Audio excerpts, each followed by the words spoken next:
Good evening and welcome. Welcome to That's the Law. I'm B.J. Krintzman. I'm an attorney and I have a general practice. I live in Newton and I work in Newton, and I have a strong interest in keeping Newton a vibrant and fabulous place. And tonight's show is dedicated to just that topic. We're coming to you on Zoom, which we've been doing since the start of the pandemic. And tonight's topic involves business in Newton and specifically restaurants, how our Newton restaurants are doing and what we can do to help them, and sort of try to figure this whole thing out together.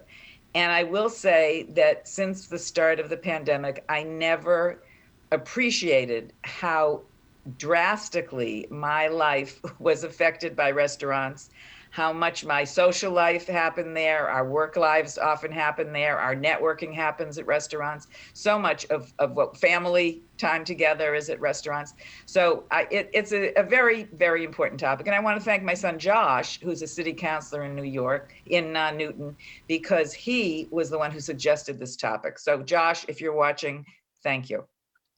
So we have, as always, with us the experts. I want to welcome everyone. First, I'll welcome Greg Reibman, who is the president of the Newton-Needham Regional Chamber.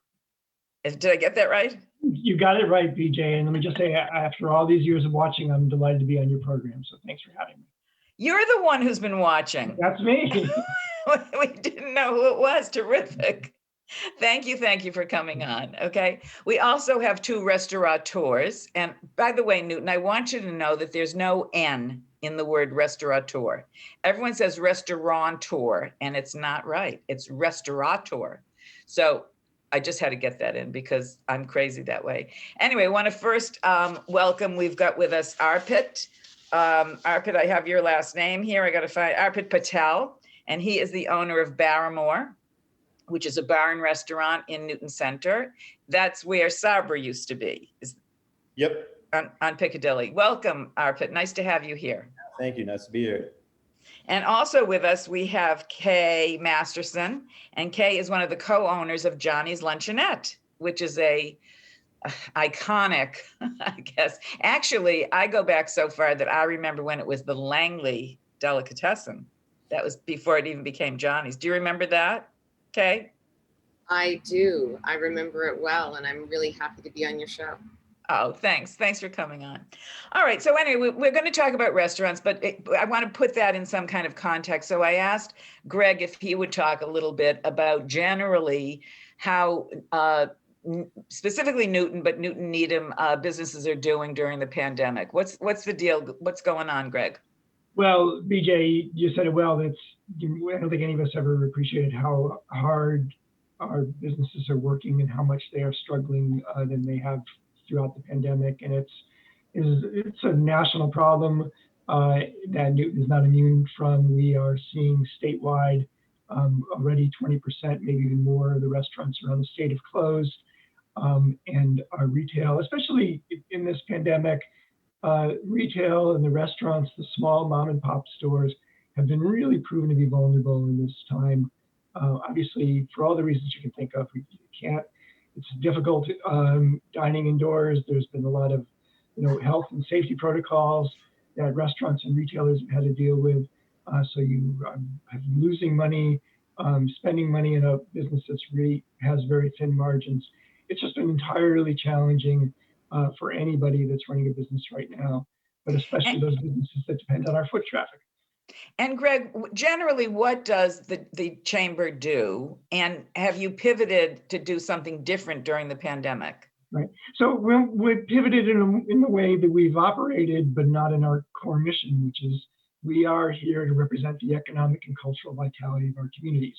So the businesses in our communities that pay our taxes, that keep people employed, that employ our neighbors and our kids, that feed us, that provide the goods and services. And really the reason why we love to live in Newton is really because of the life in our villages and the life in our community. So these amenities are really critical to who we are and the quality of life. Greg, were you involved at all in assisting businesses and getting some of those small business administration loans that were being made available, the PPE, the payroll protection program, any of that? Were you involved? Right. So the chamber has been doing its best to be there every step of the way to help businesses understand the policies and programs that are available. Most notably, you mentioned the PPP, which is the federal CARES Act money that literally saved restaurants back in the spring. We would have lost restaurants and retailers in a much larger number if the PPP hadn't come out in the spring. And there's been some other programs since then, but really, with the stalemate from Congress that we're all aware of, getting a second stimulus package, these folks have been really struggling to get through. We're really lucky and fortunate that there's another round of the Paycheck Protection Program and some other grants that are going to come just as we enter the dead of winter and hopefully help businesses. But we're absolutely involved in helping businesses do that. I was just reading an article, I think it was yesterday's New York Times, or maybe it was the day before, and it was about the loan program, the SBA loan program, and how some people got $1 and someone else got a $98 loan, just these hideous stories. So I hope that things went more smoothly. I'm going to ask our guests in a moment if they were recipients of those loans. But let's turn to the restaurants in Newton. And I'll tell you that it was about maybe 2 years ago, I was going into Newton Center for dinner and I couldn't find a parking space. And then I said, this is all because of the restaurants. So many wonderful, vibrant restaurants had opened, and it really made a difference. So I want to ask you, Kay, first of all, we said before that it's been Johnny's Luncheonette for a while, and you purchased it, was it 2014? Yes, we purchased Johnny's March of 2014. So we've been here almost 7 years. And boy, was Newton thrilled when we found out that there was, not that we wanted a new owner necessarily, but that someone was going to continue, because it's a much beloved spot. We all, have been there, gone there for breakfast, taken kids there. It's just such a great place. And are you a Newton resident? No, many years ago I was actually, and that's my connection to the Langley Deli. I worked across the street at Placewares and used to come for lunch to the Langley Deli. And who knew that many, many years in the future, I would end up standing there as the owner. So it's really been a fun experience. We've loved being in Newton Center.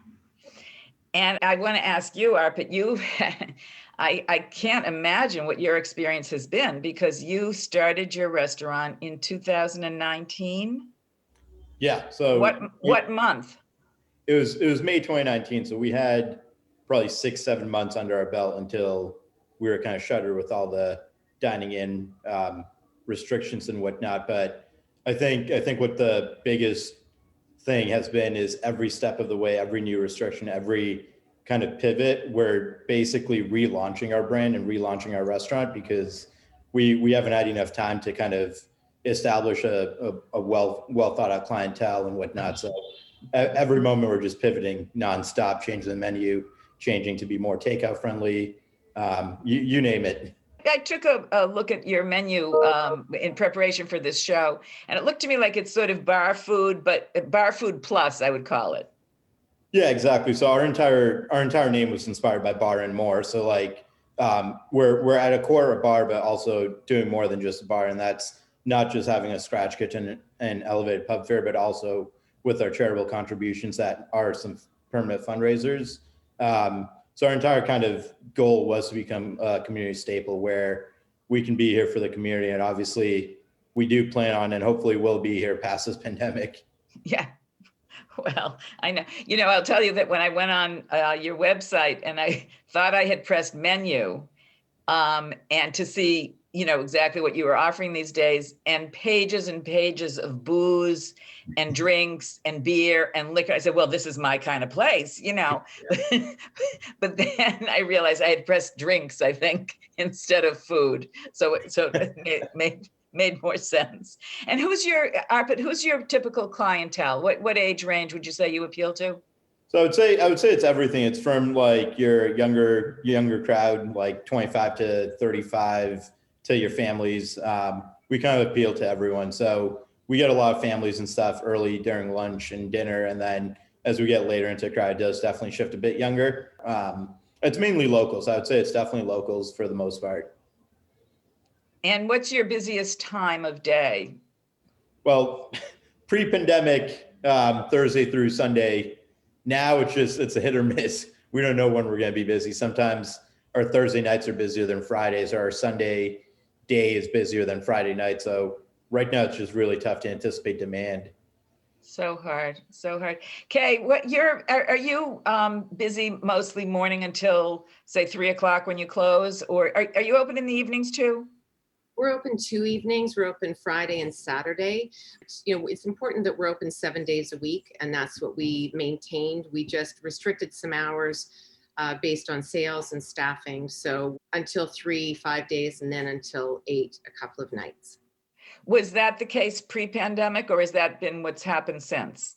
That pre-pandemic, 7 days a week, 3 meal periods a day. We're always here to feed you. So we just had to pivot a little bit. And I think the way to get through this pandemic has really been to respect what's out there in terms of business and make your expenses try and line up with that. Well, what have you done? Let's talk, I've read about restaurants that have outdoor seating, restaurants that have put up plexiglass dividers, restaurants that, what have you done? What have you been able to do?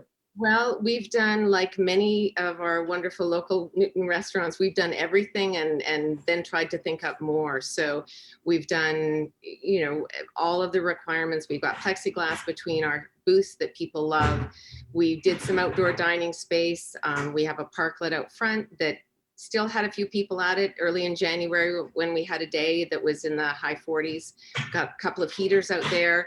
We do takeout. We do quite a bit of takeout. So that's, also a big part of the business, but we also offer safely distanced dine-in, which is really, really important. I can't stress enough that dine-in, when it's done properly, is an important avenue for people to have, many who are isolated and living on their own. Do you have curbside pickup, or does someone have to come in and pick up their a takeout order? We basically do whatever the customer wants. If people want curbside, we'll do curbside. But for many people, coming in to pick up is also an important part of making a connection, especially early on when people were so unsure about what this was going to look like. We found that people being able to come in, pick up their takeout, and just be seen and have somebody say, "How are you doing?" is an important part of what we were offering the community. Well, Johnny's was a gathering place. It was where people saw their neighbors. So I love that you're trying to continue that to the extent you can. And Arpit, what were you able to do in terms of pivoting? Yeah, so I think we're right in line with what Karen has done at Johnny's, but we're grateful that we were able to pivot outdoors a lot more than our neighboring restaurants. I was able to get eventually 3 parking spots, Jersey Barrier, to offer more tables. And then we have a bigger storefront that kind of goes onto Langley and Union Street. So we were able to get about 18 to 20 tables outside from having almost no tables before. So that was the biggest kind of revenue driver for us, because the floodgates were open when outdoor dining began. We were turning away customers left and right. Just there wasn't enough outdoor dining in Newton, and I don't think there still is. So come spring, there just isn't enough outdoor dining, and we really need to kind of come together as a city to provide more dining options outdoors. The second we pivoted to indoor dining in the winter, we saw a drastic drop off in sales. We saw a 60 to 75% drop off in sales almost immediately when outdoor dining wasn't an option. So I think kind of our focus right now is just spring can't come any sooner. When spring comes, how can we kind of add more dining options outdoors, not just for us, but all the other restaurants that are out there, because we're not meeting the outdoor dining demand. We didn't meet that last season. We all want to eat. We want to eat together. So for sure. Greg, maybe you can tell us, what are the current regulations in Massachusetts that are restricting restaurants right now? Certainly. And before I do that, though, BJ, I just want to say that you will not find a more entrepreneurial group of business owners than our restaurant owners this past year. And the kinds of things, I'm very familiar with what both Barmore and Johnny's have done, as well as many other restaurants. They have adapted, they have changed, they have rethought their schedules, their menus. They have done everything, and then they'll do it again differently in 2 weeks later if that's what's required. And that has been what's required both to help the public who is understandably nervous sometimes about food safety or interacting with people. And they've done everything to make it a really comfortable and safe experience. And then also dealing with a really wide array of state and federal regulations and protocols, everything from how they clean and what you touch and what you don't touch, and capacity limits. And there's been a little bit of whiplash there because of their, as the protocol, as the hospitalization and infection rates have gone up, the governor has ordered more limitations or restrictions on how many people you can seat or where you can seat them. Currently in Massachusetts, restaurants and virtually every other kind of business can only operate at 25% of capacity. That's really, really difficult for our restaurants who depend on the full houses and the crowded, both to make and meet their bottom line because it's a low margin business, but also because that crowded restaurant, as we can all remember, was part of the fun of being there. It was fun to go where it was a little noisy and buzzy and everything. So they've had to create a comfortable environment that meets the regulations. It's still a desirable place to be. And my hat's off to both these restaurateurs and others across the city for being so adaptive. Well, I don't know that people realize, but I think they do now, that being in the restaurant business is a very creative enterprise to begin with. And it's also so entrepreneurial in being able, you never know from night to night what's going to happen in your restaurant, even though you have an idea of how things are going to go. And you have to be prepared for anything that can happen. So it doesn't surprise me that you find this group particularly suited to being able to adjust to new situations. Would you agree with me, guys, the restaurant owners? Yeah, definitely. I mean, I'm new to this industry. I came into this industry May 2019, and I never imagined how much pivoting we would have to do. I never imagined that I would have such a big outdoor presence, or we would be focusing on takeout this early on. So it's definitely changes every single time. This is your first restaurant? It is. I used to work in finance before, so new to the industry. So all sorts of roller coaster rides here. Oh my God. Kay, is this your first restaurant? No, my husband and I have been in the restaurant industry our whole life. I had Nourish Restaurant in Lexington before this, Big Fresh Cafe in Framingham, and he developed Tennessee's Barbecue years ago. So we've been at this a while. This is the wildest ride so far. But I do want to mention local restaurants are the biggest driver of economic dollars spent in our region, other than any other industry, because of our labor footprint. So it's not just our own businesses we're trying to save, but we're really trying to save the vitality of our local economies. And those are just real statistics. I'm not saying, save our little business. I'm saying by saving our local restaurants and really being mindful of what that loss can mean, because it means a big hit to our local economy. Absolutely. And I think that was sort of what I was hinting at in talking about how I couldn't find a parking space. It's all because of the restaurants that drive the Newton economy during the nighttime. After business hours. Do people have to wear a mask till they sit down and continue to wear the mask except while they're actively eating? What's the rule on that, and how are you handling it? We have a large sign on our door that says, you must come in with a mask, please. We're trying to be polite and kind and nice and follow all of the regulations. I think the challenge with dining also is that people are coming here for respite. They're coming here to sort of have a little normalcy. So I think there's a really fine line that is a challenge that we're trying to do our very best with in terms of, yes, people must be masked while they're at the table, ideally, unless they're eating or drinking. But certainly you can't be standing at the table and if someone is having a long time between taking a sip of coffee. So I think that's one of the challenges of our industry, is that we want people to feel comfortable. And at the same time, we're working really hard to enforce every regulation. Right. Arpit, are you able to continue bar service? Yeah, we are now. There's a little kind of hiccup in the rules change a few weeks ago, but we're able to get bar service now again. We only have 6 seats at the bar compared to 13 before.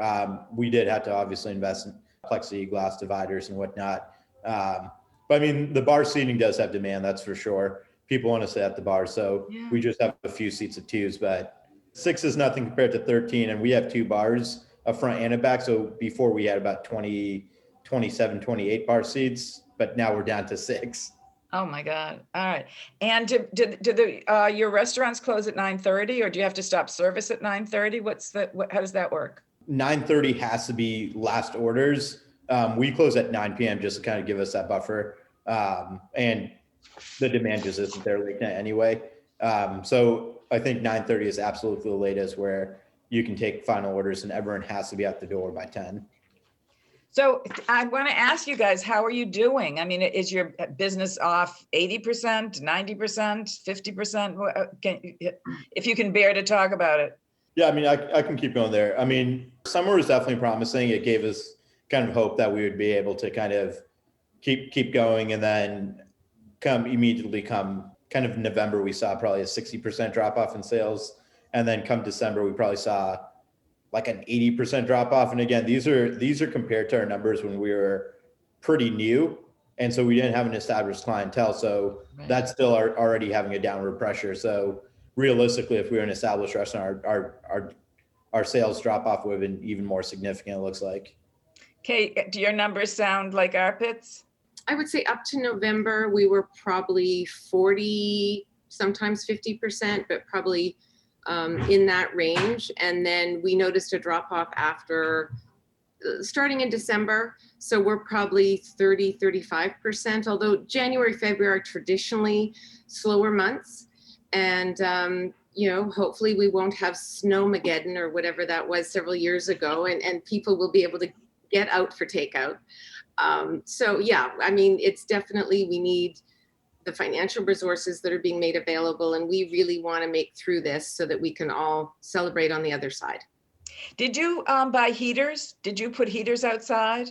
Yes, we had 2 heaters outside, and being more a daytime place and closing some nights, I think it was easier to capture some of the later season outdoor dining because it doesn't, the temperature and the sun in the late fall definitely makes a difference.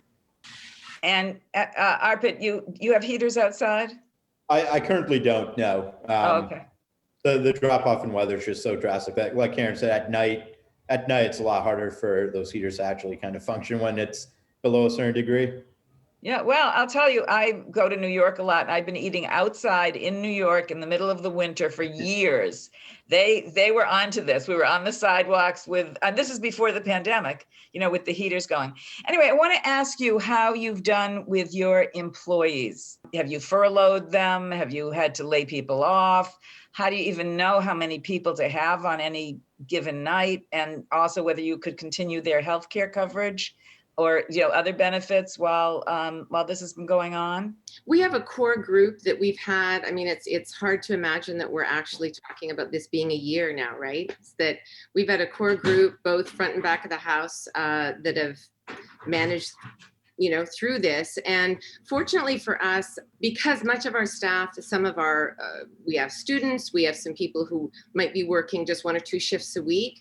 I'm grateful that much of our service staff is made up of those kinds of shifts. So it wasn't a drastic impact to many of those employees. We've been able to maintain a core full-time group and provide them with enough resources so that they can pay their bills. Great. Arpit, I don't know how many people you had working for you. So I think I'm a little opposite there. I've been going through cycles of furlough. So right now we just went from probably 13 staffers in October down all the way to 4 right now. Yeah. And that's counting front of house and back of house. So yeah, kind of a drastic reflection of what sales look like right now. Let me ask you something. When vaccination becomes widespread and things should pick up considerably in the restaurant business, I know it would change my attitude just as a restaurant goer. Would you require your staff and patrons to have vaccination before they come in? Have you thought about that yet? No, that's a personal decision. People need to make those choices for themselves. And that's where I stand on it. I think we will reach a point where over time there'll be enough vaccinations. I think we'll be outdoor again, and this will eventually leave us. Okay, thank you. Have you thought about it, Arpit, or not yet? I'm still waiting to get the vaccine first. Okay. Well, you look young. You might have to wait a while. I don't know. All right, we've just got a couple of minutes left, if you can believe it, and I want just tell us what can we do to help. I'm sure, come to the restaurants, patronize the restaurants, pick up takeout if you don't want to eat at the restaurant. Anything, how can Newton help you stay in business? We want you there on the other side, and we've got to do something to help you stay there. Yeah, I mean, I think you nailed the spots. Takeout's a big one. Dine out, dine in to wherever your comfort level is the most important, but also kind of just preemptively, like just be aware of the different costs. So like, for example, if you order through third party, restaurants are paying a good chunk of money for takeout. So our profit margin is almost diminished when that happens. But just to kind of be aware of this, kind of supporting local legislation, not just state level, but also municipal level, just to kind of get outdoor expanded dining outside, because at the end of the day, like I said, there wasn't enough outdoor dining in Newton, and that's something that is at the local municipal level. So I think this upcoming season, we definitely need to at least double, if not triple, the outdoor dining capacity. And that'll help everyone, not just us, that'll help every single restaurant. Right. And the other thing I was thinking about was buying gift certificates, not for friends, but also for yourself. It's a way to get, you're a patron of the restaurant, you're going to get there again, give them some money now. So I'm going to say, Newton, if you can buy gift certificates, even if it's for yourself. And then I'd also recommend tipping big when you're at the restaurant. Help these workers out, tip big. Now, guys, I just want to ask you, because I'm curious, is DoorDash killing you? You talked about it a little bit, Arpit. Yeah, I mean, I think with the new legislation, as hopefully Baker does sign it into law, I don't think it has been done yet, but that'll help significantly, capping at 15% versus the up to 30% in third party. So cutting in half would definitely help drastically. Yeah. Kay, do you have anything else you want to throw in to that mix? Absolutely. What the general public needs to understand, and I don't know if this pandemic will do it, but the literal assault on our industry for the past, I've watched it for 17 years, whether it's unregulated, unverified reviews that restaurants have to then chase around, not having verification on a review that may attack a restaurant, these coupon sites, third-party delivery, that I still believe is not a viable business model if the convenience that is being absorbed is actually charged to the people who are receiving that convenience. Because one of the problems with these charges is that the restaurant is absorbing a disproportionate amount.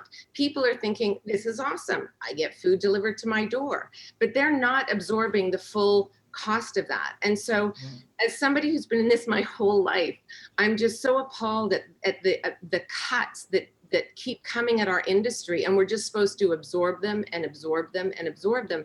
And at a certain point, we're going to be broken. I honestly am concerned about who's going to come into this industry. It is too hard. I know my kids aren't in it. Thank you so much. Thanks to all of you for being on. That was a beautiful little cheerleading you gave us at the end. So I think we'll end on that note. Thank you. Good luck over the winter. I hope this show helps you out. I hope we can help you out. Thank you, Greg, for coming on and for arranging. He had contacted the two restaurateurs. Appreciate it. Thank you so much. And we'll see you next time on That's the Law. Good night.